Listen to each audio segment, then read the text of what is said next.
건강한 하루를 위한 필수 루틴 데일리 건강 시작하겠습니다. 자궁근종과 더불어 여성들이 흔하게 걸리는 질환이 있습니다.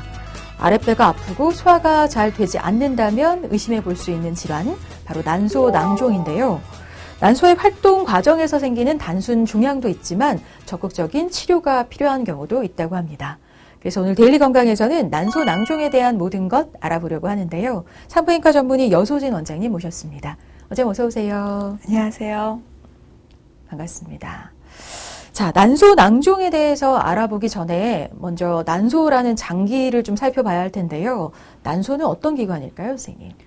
난소는 난자를 만들고 에스트로겐, 프로제스테론, 테스토스테론과 같은 성호르몬을 분비하는 여성에게 있어서는 없어서 안 되는 중요한 기관입니다. 네. 그럼 이렇게 중요한 기관인 난소에 종양이 생기는 게 난소낭종인 건가요? 네. 난소 종양은 여러 가지 기준에 의해 분류할 수 있습니다. 대표적인 분류 방법이 양성 종양과 악성 종양으로 나누는 방법입니다. 네. 난소 부록이라고 하는 것은 대개 양성과 악성 종양의 분류 방법에서 양성 종양을 얘기하는 경우가 많습니다. 양성 종양은 대개 종양 안에 물이 차 있고 주머니처럼 생겼다고 해서 낭종이라는 표현을 씁니다. 대부분 낭종은 무해하지만 일부 찢어지거나 출혈이 발생하면 통증을 일으킬 수 있고 크기가 너무 크거나 난소의 기능을 저하하는 경우 등에서는 낭종을 제거하는 수술을 받아야 할 수도 있습니다. 네. 그러니까 이런 난소낭종은 주로 이제 양성 종양을 의미한다고 말씀해 주셨는데요. 실제로 얼마나 많이 발생할까요? 건강보험심사평가원에 따르면 난소 양성 종양으로 병원을 찾는 여성은 2012년 18만 4천여 명에서 2016년 20만 8천여 명으로 4년 새 13% 정도 늘었습니다. 특히 환자 10명 중 1명이 25세 미만으로 향후 결혼과 임신 시 문제가 될 수 있는 나이여서 청소년기부터 주의 깊게 살피는 것이 중요합니다. 네. 근데 아무리 단순 물혹이라고 해도 내 몸에 어떤 종양이 생겼다고 하면 괜히 좀 걱정이 되는데요. 자, 지금부터 난소낭종에 대해서 좀 더 자세하게 알아보고 그 해결책까지 찾아보도록 하겠습니다. 첫 번째 키워드입니다. 난소낭종의 종류. 자, 난소낭종은 어떻게 구분할 수 있을까요? 발생 기전에 따라서 기능성 난종과 비기능성 난종으로 나뉘어집니다. 기능성 난종은 난소의 기능, 즉 난자를 배출하는 배란 기능과 관련되어 생기는 물혹을 얘기하는데요. 대표적으로 난포낭종, 황체낭종이 있습니다.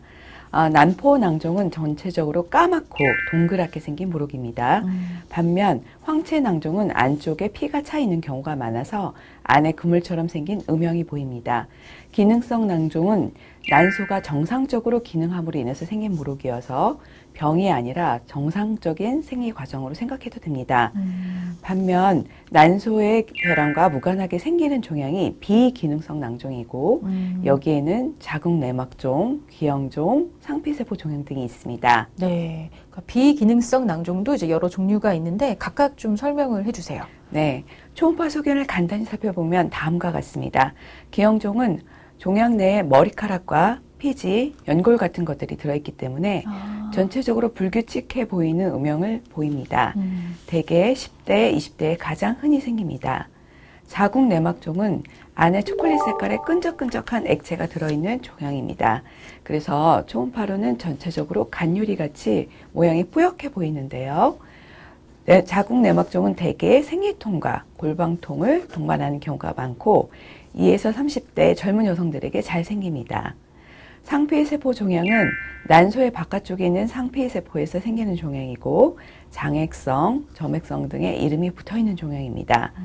장액성과 점액성의 차이는 종양 안에 들어있는 물질에 따라 달라지는데요. 장액성은 물처럼 이루어진 종양이고 점액성은 끈적한 액체로 이루어진 종양입니다.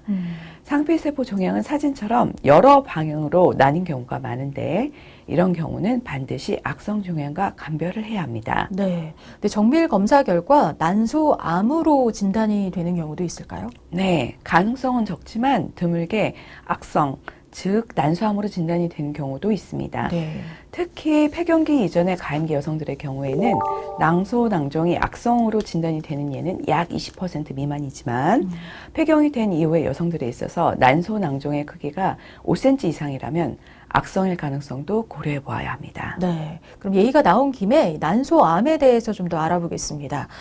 유방암, 자궁경부암과 더불어 여성 3대 암에 속하는 이 난소암 같은 경우 다른 암에 비해서는 좀 사망률이 높다고 들었는데요. 맞습니까? 네, 맞습니다. 난소암은 여성암 사망률 1위일 정도로 고약한 암입니다.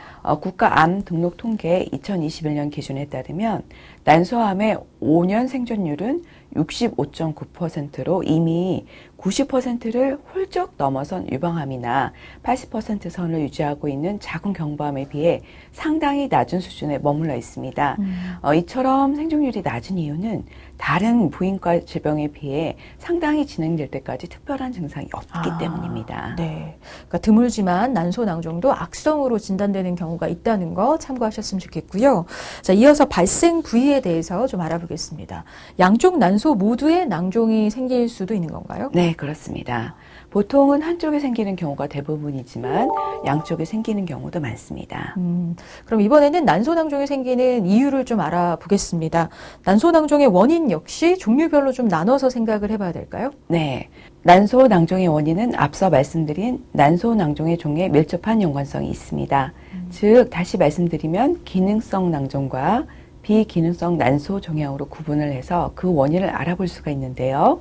첫 번째, 난소낭종, 황체낭종 등의 기능성 난소낭종은 여성의 생리주기와 연관이 깊어서 배란이 되는 과정에서 문제가 있을 때에 생기는 경우가 많습니다. 특히 출혈성 황체낭종의 경우에는 출혈 성향을 가지고 있어서 복강 내 출혈이 심해질 수 있습니다. 말씀하신 그 출혈성 황체낭종에 대해서 좀 더 알아볼게요. 네. 왜 혈액이 남아있게 되는 걸까요? 황체낭종은 황체에서 발생하는 물혹입니다. 황체는 배란 후에 난포에서 형성이 되는데 이때 황체 속에 혈액이 남아있게 됩니다.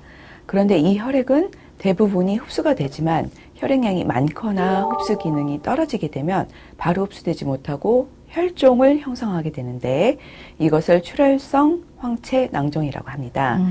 따라서 출혈성 황체낭종은 성생활이라든지 운동과 같은 외부 압력 등에 의해 터지게 되면 복강 내에 피가 고이게 됩니다. 네, 그렇군요.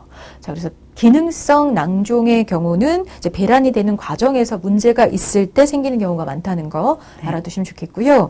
이어서 비기능성 난소낭종 원인에 대해서도 좀 알아볼까요? 네. 두 번째로 이제 기형종이나 난소의 다궁, 내막종, 장액성 또는 점액성의 난소낭종 등의 양성 난소 종양의 경우에는 그 원인이 아직까지 뚜렷하게 밝혀지질 못하고 있습니다.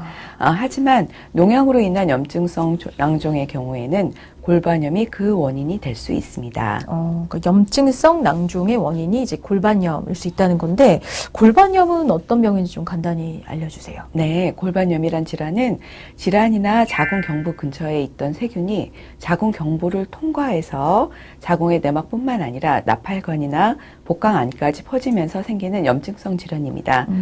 골반염은 특히 클라미디아나 임균 등과 같은 성적인 접촉에 의해서 생기는 균에 의해 올라가는 경우가 대부분이기 때문에 성병이라고 말을 하고 있습니다. 그렇군요.